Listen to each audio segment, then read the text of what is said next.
ഏ ഫുഡ് വാഴ വാഴ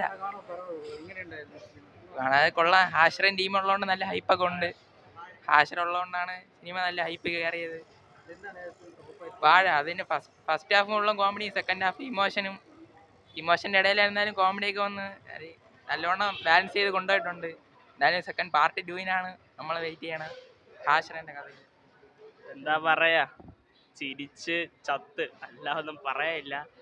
ആ ഓരോ സെന്റിയിലും നമ്മളായിട്ട് ചിരിപ്പിച്ച് കൊന്നുകളാൻ.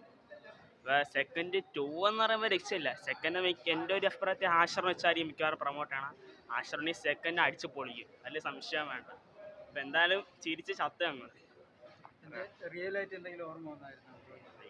പറയുമ്പോൾ എന്താ, ജോലി ഒരു സിനിമയിൽ നിന്ന് നമുക്ക് എങ്ങനെ മനസ്സിലാവും ജീവിതം എങ്ങനെ മുന്നോട്ട് കൊണ്ടുപോകാം, അച്ഛനമ്മമാരെങ്ങനെയാണ് നമ്മളെ വളർത്തുന്നത്, പിന്നെ അതേപോലെ തന്നെ തിരിച്ചും അച്ഛനമ്മമാരെങ്ങനെയാണ് ഫ്രീഡം മക്കൾക്ക് കൊടുക്കേണ്ടത് എന്ന് നമുക്ക് സിനിമ മനസ്സിലാവും.